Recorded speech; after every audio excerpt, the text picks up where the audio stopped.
¿Qué es lo que tienen en común las erupciones volcánicas, la actividad sísmica y los cordones montañosos? Si lo pensamos bien, es el lugar donde se originan, que es el interior de nuestra Tierra. Gran parte de ellos están marcados en nuestra geografía como país. Si lo pensamos bien, nosotros tenemos un cordón montañoso importante como lo es la cordillera de los Andes. También contamos con actividad volcánica constante e importante a lo largo de nuestro estado, sin contar que nosotros, debido a nuestra posición geográfica, contamos con actividad sísmica constante y increíblemente fuerte. Cuando hablamos de la estructura interna de la Tierra, tenemos que comprender que son 4 tipos de capas, las cuales son concéntricas, que va desde la parte más interna de la Tierra hasta la parte más externa, la cual tiene diferencias notables, que puede ser de temperatura, de densidad, de altura, etc. Se considera que la parte interna de la Tierra, la cual se conformó hasta nuestros días, se realizó hace 4.550 millones de años. Y se conformó en gran parte y generó 4 tipos de capas. Estas 4 tipos de capas, aparte de ser diferentes por material, densidad, temperatura, etc., se fueron organizando dependiendo de su propia densidad. ¿Qué significa? Que los los minerales más densos, los cuales se encontraban en ese momento, se encontraban en la parte más baja de la Tierra, los cuales terminaron conformando el núcleo interno y el núcleo externo. Mientras que los materiales menos densos se encontraban en la superficie o en la parte más alta de la estructura interna, que son básicamente la corteza terrestre y el manto. Y estas 4 capas, las cuales se generaron debido al movimiento de los minerales en ese entonces, a través de su interacción entre ellos, terminan generando diferentes fenómenos, los cuales reconocemos hoy en día, como por ejemplo el vulcanismo, la actividad sísmica, en los mismos cordones montañosos como ya se mencionó antes. La primera capa de las cuales vamos a hablar es de la corteza terrestre. La corteza terrestre, como tal, está en la parte más externa, más delgada de toda esta estructura interna. Está conformada normalmente por rocas ígneas, silicatos y sedimentos, los cuales se van en constante transformación para conformar nuestro paisaje, el paisaje terrestre, por así decirlo.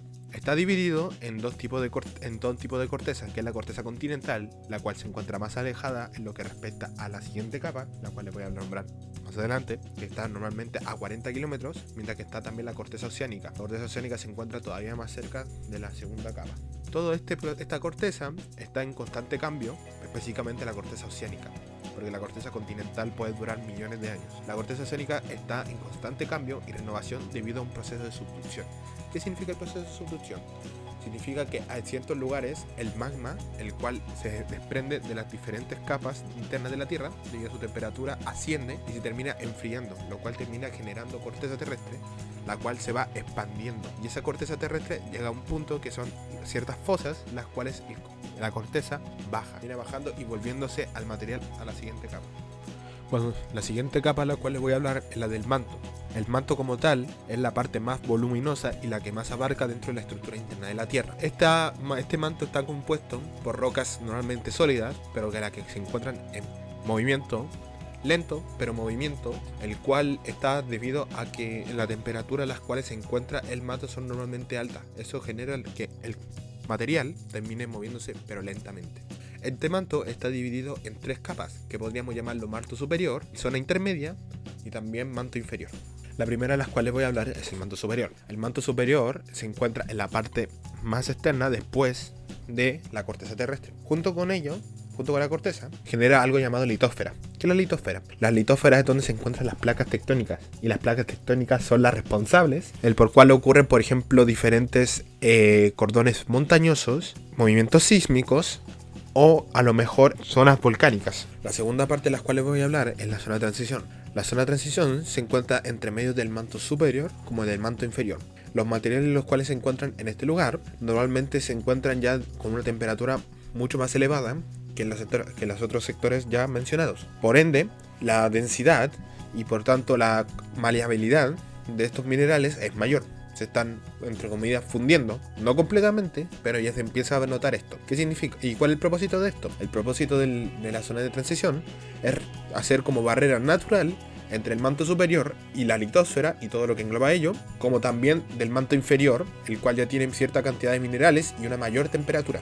Por último, la parte en la cual vamos a seguir hablando, que es el manto inferior, es básicamente la parte más cercana al que se encuentra en lo que respecta al núcleo. Por ende, la temperatura y la densidad de los materiales en los cuales se encuentran acá es mayor. Sin embargo, este proceso o este lugar no se encuentra con los materiales totalmente fundidos, sino que todavía se mantienen en un estado sólido.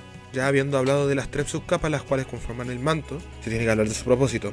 El propósito como tal son 2 específicamente, o los más relevantes, los cuales hacer de barrera natural entre la corteza terrestre, tanto como en el núcleo exterior, y también sirve para la creación de corrientes de convección. ¿Qué son estas corrientes? Es el proceso por el cual el magma a temperatura o el material caliente asciende hacia la corteza terrestre, el cual genera el movimiento de las placas tectónicas, por ejemplo, y también estas mismas corrientes generan que el material frío el cual se encuentra en la corteza terrestre descienda, lo cual genera un ciclo el cual puede ser autosustentable a largo plazo. Por último tenemos la última capa que conforma la estructura interna de la Tierra, que es la más densa, la más al interior, la cual es el núcleo. El núcleo, debido a que tiene materiales densos, son mayormente materiales como por ejemplo podría serlo el hierro y el níquel, aunque también existe otro tipo de materiales que en los cuales se pueden encontrar en este lugar, los cuales son el oxígeno, el azufre y el silicio. Como tal, el núcleo se caracteriza por 2 subpartes, la cual es el núcleo externo y el núcleo interno. El núcleo externo se caracteriza especialmente por estar en un estado líquido. O sea que básicamente los materiales los cuales conforman este lugar no se consiguen acoplar de manera suficiente como para generar algo sólido. En cambio, el núcleo interno está claramente sólido por los materiales los cuales lo conforman, y también se encuentra una gran temperatura, específicamente de 5700 grados Celsius, lo cual es mayor que la temperatura la cual podemos encontrar por ejemplo en el Sol. Como tal, la función clave la cual cumple el núcleo es la generación de corrientes de convección metálica. ¿Qué son ellas? Son las corrientes las cuales son las principales creadoras en lo que respecta al campo magnético de la Tierra. ¿Cuál es el propósito de este campo magnético? Es básicamente protegernos de lo que nosotros conocemos como la radiación solar. La radiación solar, como tal, lo que nos perjudicaría de gran manera nuestra vida a largo plazo. Como parte interesante en lo que respecta al estudio del núcleo, debido a que no encontramos una facilidad en lo que respecta para poder observar como tal la formación y la estructura real del núcleo, debido a su gran lejanía en lo que respecta con la corteza terrestre, la mayoría de los estudios se llevan a cabo de las ondas sísmicas, existiendo 2 tipos de ondas sísmicas, las cuales son las ondas sísmicas principales y las ondas sísmicas secundarias. Las ondas sísmicas principales tienen la característica en especial las cuales pueden recorrer estados materiales sólidos como líquidos. En cambio las ondas secundarias no. Por ende, cuando se hizo un análisis del lugar por el cual avanzaban estas ondas y la cantidad de tiempo en la cual se demoraban para traspasar, se dieron cuenta de que las ondas principales traspasaban de manera recta en lo que respecta a otras ondas como podrían ser las secundarias, las cuales terminaban equivocando gran parte del centro de la Tierra, debido a que, como les dije antes, el núcleo interno de la Tierra está en estado sólido, pero el núcleo externo está en estado líquido. Por ende, las ondas sísmicas secundarias eran incapaces de pasar por este núcleo debido a que no contaban con las características necesarias como para poder pasar a través de él.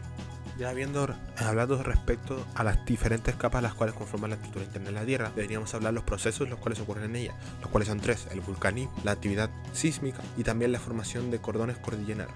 Como tal, el primer fenómeno que podemos observar es el vulcanismo. El vulcanismo como tal ocurre debido a la ascensión de magma desde el interior de la Tierra, el cual asciende a la corteza terrestre y termina transformándose en lava. Todo esto ocurrido normalmente al borde de las placas tectónicas, las cuales normalmente son o zonas de actividad sísmica y volcánica importante, o zonas de la creación de cordones montañosos importantes como lo podría ser o el Himalaya o la cordillera de los Andes. También el segundo del cual vamos a hablar es la formación de cordilleras. La formación de cordilleras como tal es la conformación o el choque entre placas tectónicas, las cuales terminan conformando gran parte del paisaje terrestre el cual nosotros conocemos. Por ejemplo, están entre ellos la cordillera de los Andes, la cordillera del Himalaya, entre otros. Por último, el tema del cual vamos a hablar es de los movimientos sísmicos. El movimiento sísmico ocurre cuando el roce o el junte entre 2 placas tectónicas termina liberando energía, la cual se transfiere a través de algo llamado que son ondas, las ondas sísmicas las cuales comenté antes. Todas estas ondas tienen diferentes grados y magnitud, los cuales dependiendo de la energía la cual se libere en este roce de placas. La comprensión de la estructura interna de la Tierra puede llegar a ser confusa. Sin embargo, hay diversos experimentos los cuales nos permiten comprender este aspecto de manera interesante y mucho más didáctica. Voy a enseñarles uno de ellos, el cual es sumamente sencillo. El experimento el cual les vamos a mostrar en este video es sumamente sencillo, con elementos cotidianos, el cual consiste en las diferentes capas de la Tierra basada en su densidad, como hemos mencionado. Para ello vamos a usar tanto el aceite, el alcohol de las farmacias y un poquito de agua junto a un recipiente. y también los elementos los cuales vamos a utilizar para mostrar las diferentes densidades. En mi caso, yo usé un plástico en específico, el cual es el que se utiliza cuando sacamos o abrimos por primera vez el aceite, un poquito de algodón y una piedrita chica. Estos materiales como tal no son peligrosos, pero con un mal uso, por ejemplo, del alcohol, pueden generar diferentes heridas o diferentes complicaciones a la hora de hacer este experimento. Por ende, se pide que a la hora de realizarlo se haga con la debida precaución, y si existe la posibilidad de que haya un adulto supervisando este proyecto, mucho mejor. Bueno, el procedimiento del cual vamos a realizar para poder hacer este experimento es el siguiente. El orden del procedimiento al cual vamos a hacer es el siguiente. Lo primero que tenemos que necesitar es un recipiente. Lo ideal es que sea largo para que se puedan ver las diferentes capas, y vamos a echar uno de los líquidos, el cual es el agua, que es probablemente el más denso de los tres que vamos a echar acá. Una cantidad considerable de este estilo. Luego vamos a echar aceite, el segundo más denso de los que vamos a hablar ahora, una buena cantidad. Como podemos ver, ya desde un inicio se puede ver la diferencia de capas. Esto se debe a la densidad de los diferentes líquidos los cuales estamos utilizando. Y por último, el último que vamos a utilizar es el alcohol. Importante a la hora de echarlo es tener en cuenta de que no se tiene que mezclar con el agua, debido a que estos dos son capaces de mezclarse y no se generaría la separación la cual necesitamos nosotros. Tres capas, como se puede ver, tenemos el agua, el más denso, hasta abajo del todo, que esto podría representar como tal al núcleo de la Tierra, si lo pensamos bien. El material más denso, los minerales más densos se fueron hasta el fondo, los cuales terminaron conformando el núcleo, el cual se encuentra en una temperatura muy alta, y esto permite que no se mezcle con el resto de capas. Segundo es el manto, el cual, o sea, es el segundo más denso, tiene materiales los cuales no están en estado líquido, sin embargo ya está a una temperatura considerablemente media, comparada con el núcleo. Por último tenemos el alcohol, que el alcohol como tal es la corteza terrestre, en nuestro caso, una capa fina, la cual está apartada de todo y que es menos densa de todas ellas. Para poder ejemplificar esto, tengo tres sujetos de prueba, que son un plástico, específicamente el que se usa para el aceite cuando se abre por primera vez, una roca pequeña y un trocito de algodón. Vamos a ver lo que pasa cuando echamos el menos denso de los tres, que es el algodón. Lo echamos y, como se puede observar, no traspasa la capa del alcohol, se queda acá arriba, en el límite entre ellos, porque es un material muy poco denso como para poder seguir bajando. Por ende se queda acá y no se junta con el resto. El segundo que vamos a echar es el plástico. Si lo echamos el plástico, no es lo suficiente poco denso como para quedarse arriba del todo. Sin embargo, no es lo suficientemente denso tampoco como para seguir bajando. Por ende se puede observar, acá ya se puede ver de manera más clara que está entre medio de todo el aceite, ya que este material es lo suficientemente denso como para traspasar la corteza, que sería acá el alcohol, pero no es lo suficientemente denso como para llegar al núcleo. Y por último de todos está la piedra, que es el más denso de los tres. Vamos a ver qué sucede si lo echamos. Si lo echamos, pasa directamente hasta abajo. Si se dan cuenta, y se queda abajo, se queda de manera estática. No se puede subir porque no es poco denso, y tampoco se puede seguir bajando porque ya llegó al límite. Entonces, ¿qué representa esto? Que los materiales densos siempre van a ir hasta abajo, y esto conforma la creación del núcleo. Los materiales que no son tan densos se quedan en el estado intermedio, y los que son muy poco densos se quedan en la corteza. ¿Qué significa todo ello? Que básicamente la Tierra, con un proceso natural, se logró convertirse y clasificarse dependiendo de su densidad, y la temperatura la emana desde acá, desde el núcleo, la cual sirve para regular todo lo que está acá arriba, el manto como la corteza.